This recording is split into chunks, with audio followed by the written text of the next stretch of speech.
Welcome to yet another episode of Conversations You Never Had. I am Bhaskar Thakur, here along with my friend Shashwat Gautam, and today we are discussing an observation that we've seen happening across various fields, which leads us to today's podcast's topic, that is getting lost into abstractions. Now, how do we start? Should I start with a CS perspective or general perspective? Since you have a background in computer science, I guess that would be a great start. But also, please explain the word abstraction in a general sense because I guess most of the people would like to know it in a general sense. So, okay, I try to make it as general as possible and as as agnostic as possible, so that it fits both boxes, the CS one and the general one. I'd say an abstraction is a smaller isolated unit of a bigger system. So when I say abstraction, you can take an example of a vehicle like a car, and you could call wheels an abstraction, gears are an abstraction, seats are an abstraction. So you join all these abstractions and you get the bigger system. So is it something similar to a subset of a set? Yeah. Okay. And what do you call abstractions in computer science particularly? Whenever we code in, this obviously it's related to how we code in today's world. We rely on a lot on other people's work. We call these things dependencies. So there's other people's code that we use, and our application depends on that. If that code is not installed on your system, the program won't run. And generally, the dependencies that we use are validated by the developer community. So there are a lot of developers working on that piece of code throughout the years. So you are not concerned with how it's built inside. So you're not concerned with the code itself. You're basically concerned with the users, because you trust the skills of all these developers that have worked on that dependency across these years. Like, could this be compared with how the wheel is built? You are not concerned with how the wheel is built, but you are concerned with using the wheel and putting it into a car. Yeah, you can see it from a perspective of a mechanic versus an engineer. Okay. So mechanic is not concerned with how a wheel is built. He's only concerned with, okay, when I attach the wheels to suppose your wheel has been cut off from your vehicle and you want a new wheel. The mechanic is not concerned with how the wheel is built. He trusts the company that has made the wheel. He trusts their due diligence process, and he then just is concerned with the usage, the right wheel that is for your car, and he just adds it to your car, and your car runs pretty okay. So yeah, that's a good analogy. And there is this thing that people keep talking about, black box abstraction. Is it what I'm spelling a correct thing? Yeah, black box abstractions are it's a computer science terminology. So like I said, that you can look into how things work. Mm-hmm. So okay, maybe I want to know how gears work, how wheels are made and all that, but in a professional setting we're not concerned with that. So we're only concerned with the usage of it. Okay. So whenever understanding the underlying layer is an add-on and it's not a necessity. Yeah. So black box abstractions are the abstractions that we use, just for the usage, and we don't look into what's inside of it, how it's made, how it's built. We're not concerned with that.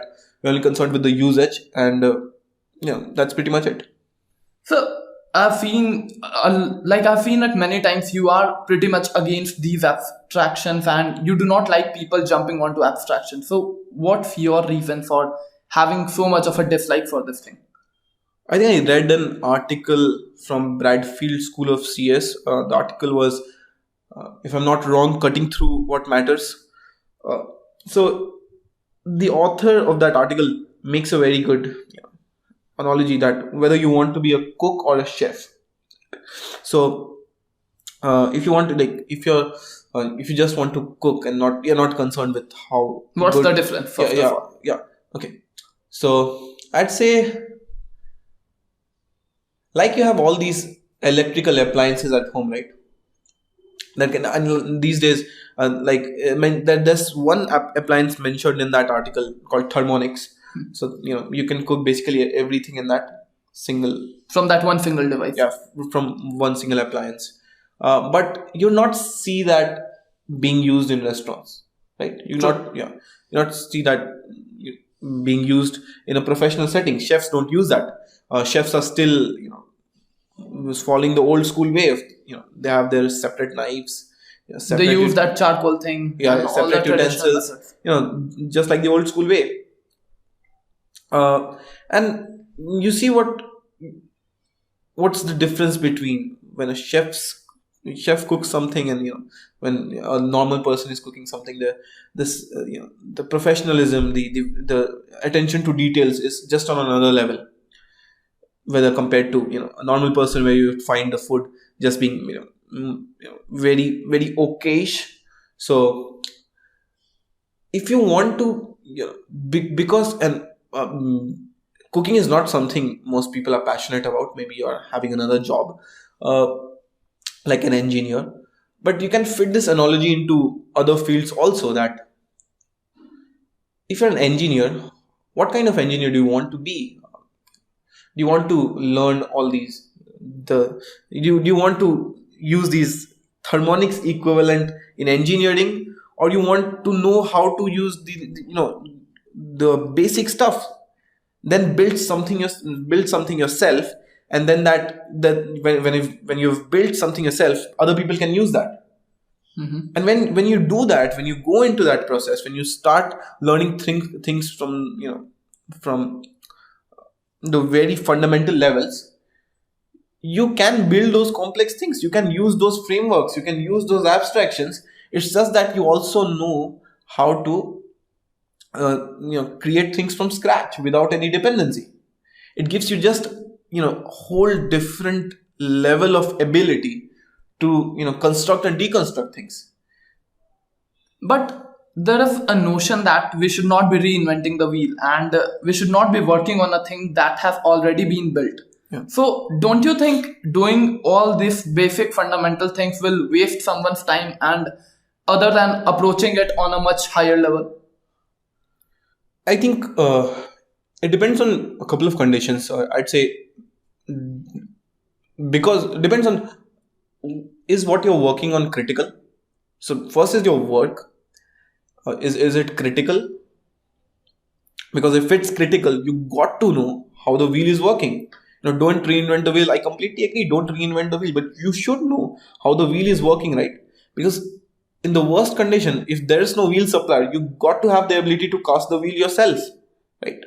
And then there's this personal perspective. Do you want to realize your full potential, or you just want to keep I would agree with that. keep jumping on the bandwagons, right? Because if you see the technical industry, there's something new coming up. There will always be a wave. Yeah, every couple of months there's something new coming up. People will keep talking about new technologies and stuff. So the people get excited. You've spent several months mastering a tool, and then there's just another tool that's miles better than that, and suddenly you feel useless. Now you got to learn another tool, because you don't know how the things work at fundamental levels. If you knew how the things worked at fundamental levels, you wouldn't need any of these tools, right? You can use it, but you're not dependent on that. It's not your identity, right? Yes. You have all these JavaScript ninjas, Rails dev, React developers, all that.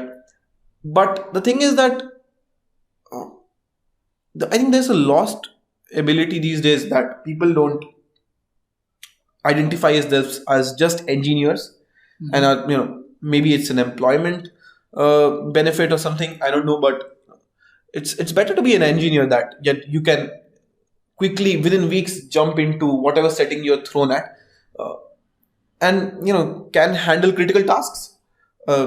It shouldn't happen that any tool that comes every 6 months Yes.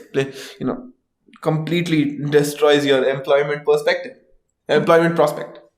I understand that thing on employment prospect, but there's also a thing that all these hype train, all these new technologies that come into the market, they offer you somehow a salary that's above the market benchmark. So don't you think it's very much natural for the junior engineers to get attracted to these frameworks and these technologies? I said, okay, do you think if I give that thermonics device to a chef, would he be able to cook that food in that thermonics device? Yes, I think so. Because if normal people are able to use a machine, then definitely the professionals will be able to use that. Yeah, but can you say it, in a vice versa situation? Can a person who's using just harmonics be able to, do a work of a chef? No, I don't think so, because that's a professional work and needs to be done by a professional. Yeah, so that's the case. That it happens across various industries, right? In engineering, it happens that once you've learned the very fundamentals of something, say for example, when I talk about programming, the very fundamentals would be this book called Structural Interpretations of Computer Program. It's a classic. So if you've learned, if you've studied that book, if you've done the exercises, and if you've learned all these topics, computer architecture, then networking, then operating systems, algorithms, and data structures. If you have learned all of these topics very deeply, very thoroughly, then you can write your own framework for, say something like web server. You can create your own UI library with CSS. If you know CSS very well, you don't need Bootstrap, because nowadays you can use Flexbox and the Grid. You can create your own UI libraries, own UI frameworks. But it's same is not true for someone like who has just mastered React. He doesn't know, because there's these boot camps happening these days where you're taught these specific libraries. Then when these libraries go out of market, and if that person is not quick enough to reinvent himself or herself, it takes a toll on their career. That's So, if this one of the reasons why the senior engineers, the expertise, the people who have expertise in the field are pretty much skeptical to all these new frameworks and all these new technologies that come in the market every now and then. Yeah, so like I talked about that article, right, from Bradfield School of CS, Cutting Through What Matters. The author in that article tells this, that his puppy has now grown into a 6-year-old dog. And he had when that puppy was 6 months old, he had no idea of how that puppy would look when he or she becomes 6 years old. But now, when he has seen that, how that puppy has grown over 6 years, he has now seen enough. First of all, he knows enough about dogs now, how they react at different ages and all that, and he has much higher knowledge than a person who has just bought a new puppy, right? Yes. So he's not as excited about everything his or her dog does, right? So same thing happens with senior engineers, right?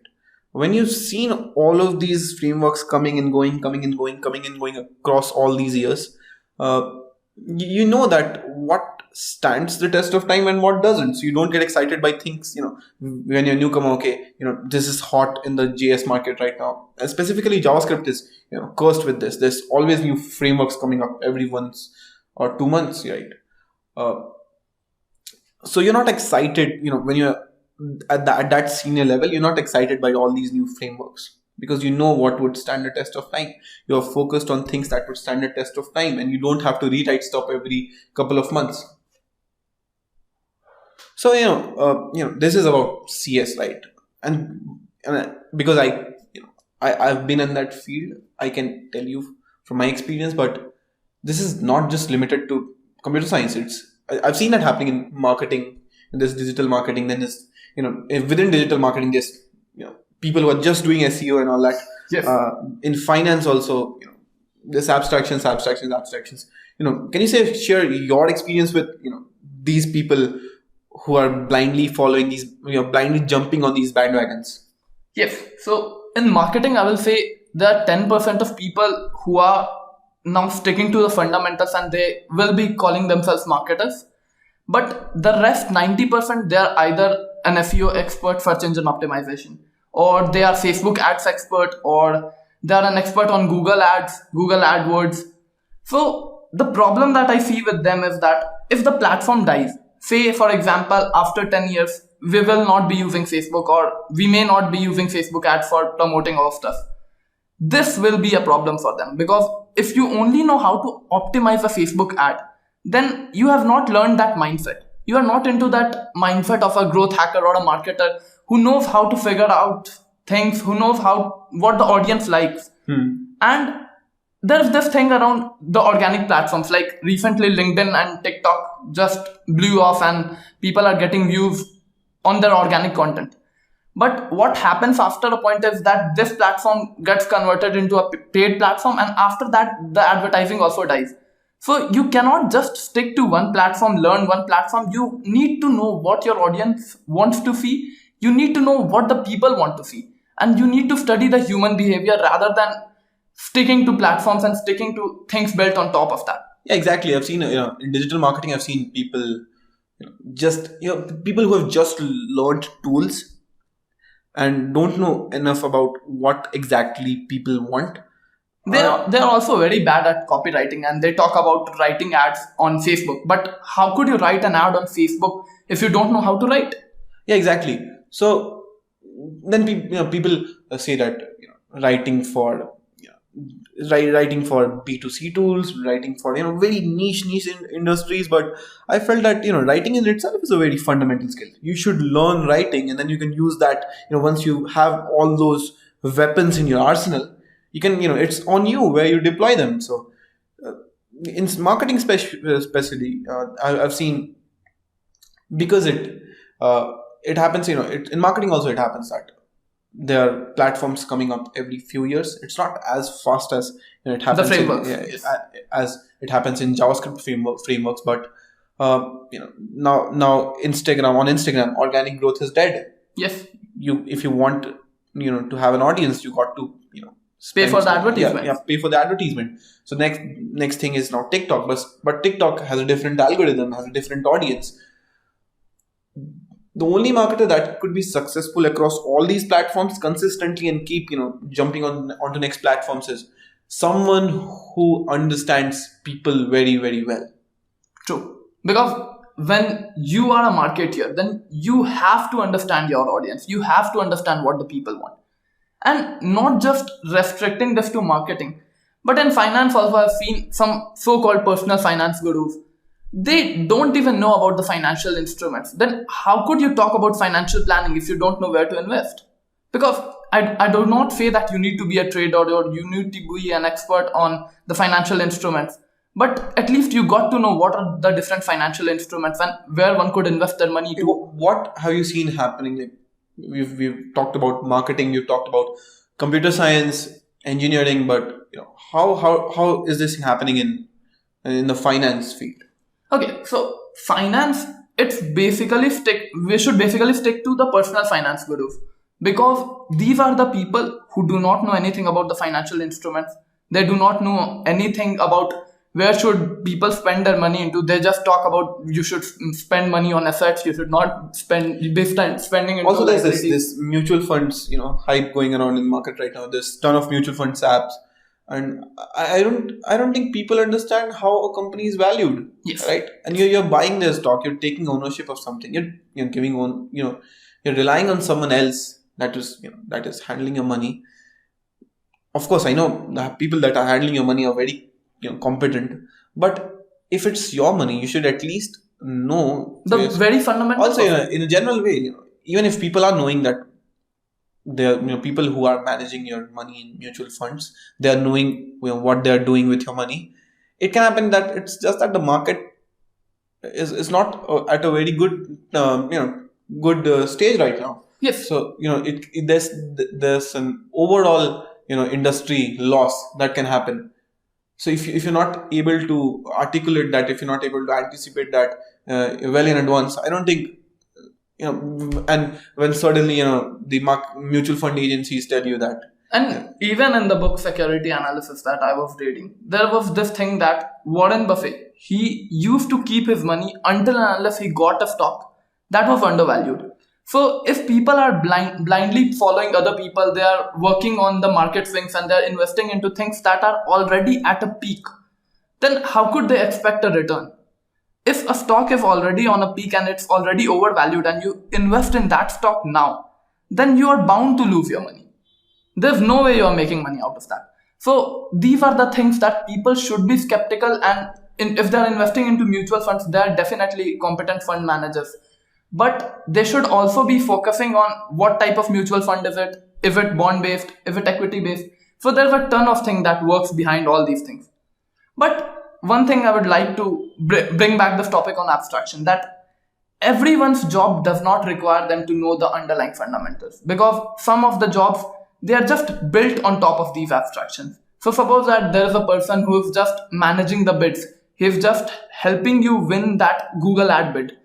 So what do you think should be the right balance? What is the bare minimum fundamental that these people know, and how should they manage the fundamental and the abstraction before they are just jumping into the abstraction? I think whenever first you need to learn the fundamentals, then you can specialize, right? Yes. Like I said, I think starting from like Elon Musk says that starting from the first principles, when you've learned first principles very well, the pattern is like a tree, right? So you're on the top of when you're a tree, and then you can have all these branches reaching out. That connects. Yeah, but when you know the very fundamental, the branches are reaching out from the same origin. The point of origin is same. So once you've got your fundamentals very right, you can easily learn the next big thing, right? And even if it's gone in 6 months, it doesn't affect you, because whenever the next big thing comes, you can easily within a few weeks learn that thing. So it's not that I'm against specializing, but you can't directly jump into specializing thing. Yes. Without having the base. So what you mean is that you should learn marketing and then you should jump onto Google Ads or any particular thing, rather than just jumping onto these things. Yeah, exactly. So now we have come to the end of the episode. Let's give people what they want, because we have talked about avoid abstractions. But the question can arise now. Okay, now you have told us avoid abstractions. Tell us the way. So okay, why don't you start with first tell us that when you're doing marketing, what are the things that you need to focus on? Then then tell about finance, and then last I'll tell about computer science. Okay. So marketing, the number one thing that I have noticed, because there is no theory behind it, so you got to notice things on the platforms where people are reaching out to other people. So what I have noticed is that you should be watching other people's organic content that is working. What kind of videos are they producing? What are the elements in their videos? What are the things that are working out? Just look for those things. And then plan your thing out, and then push your thing onto the platforms that are new. Do not go onto the platforms that have already died. Say, do not make a Facebook page now. So if you wanted to make, you should have made it long back in 2010. Now you should be going on to TikTok, or now you should be going on to LinkedIn. You should be trying out videos. So this is the thing that I will recommend in marketing. And when I talk about finance, the number one thing will always remain the same. You should be learning accounting. You should be learning how to read the financial ratios, how to read the financial statements. Once you are able to do this, then you could jump onto any financial instrument. Then you could jump onto analysis of any financial company, any normal company. This fundamental that accounting will give you will help you understand everything of finance eventually. But yes, you need to have a strong background in maths too. Yeah. So in computer science, I feel that, okay, so you should, of course, you should start with programming first. Programming, I'd recommend, there's this book called SICP. Do all the exercises in it. Read up to chapter 3 first. If you want to, you can read further, but at least read up to chapter 3.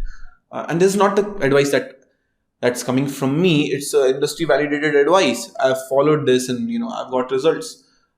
Then study topics like computer architecture, very good. Algorithms, data structures is very essential. But it's obvious because it's dominant in interviews, so people mostly focus on that. But even in that, don't just prepare for interviews. I'd say prepare for solving problems, actual problems. So then there's computer architecture, there's algorithms, data structures, operating systems in another one. Then systems programming. When you're learning programming, don't just directly jump into writing web apps. Do systems programming, learn C, learn all these things, right? And networking. If you're because a lot of what you're going to write in future is going to be web apps. It's very important you know exactly how internet works, how all these networking devices work, how the packets of data are sent, right? The encryption and all that. So it's very essential that you get all of these topics very deeply. Then one more thing, that the mathematics. Yes, Mathematics that's what in I was about to accounting, talk. I feel that in accounting also, in computer science also, the mathematics, because all of these topics are built on top of mathematics, right? So it's very important that you get your mathematics clear. Calculus, if you're getting into computer graphics, trigonometry is very good. Discrete maths in general, graphs, trees, sets, logical propositions and all that. You get that all very clear in your head. So when you've done all these things, when you've built applications, from after learning these things, then you can then if you jump to learning these frameworks, you'd find that, okay, I can easily sense these commonalities that are between all these frameworks. So it would take me only few weeks to master it, right? Yes. And even if the framework is dead, when the next thing comes, what things are going to be common in it. As Jeff Bezos has said that, he focuses on things that are not going to die ever, right? Yes. So I think it's very important whichever field you are in, finance or Yes, marketing. to make a sustainable career and to make a long career, you need to focus on the fundamentals. In finance, marketing, or computer science, I think you need to look for things that are, no matter if it's 2030, 2040, what things are going to be always there, right? Yes. So, like, for example, the knowledge of compilers. Compilers are always going to be there. Networking is always going to be there, right? React, I don't know. 10 years back, there was no React. 10 years, I don't see React being the most popular platform for developing web apps 10 years from now. But I definitely see C being used to write low-level systems, right? Yes. So pick those things that are going to stay for long. And once you've done that, I feel you can easily jump onto these bandwagons, right? And even exit it very comfortably. Yes. So that's it for this episode. I hope you get value out of it. Do remember that we also now have a YouTube channel, and we are also now on Spotify. So do hit the follow button on Spotify and subscribe to our channel on YouTube.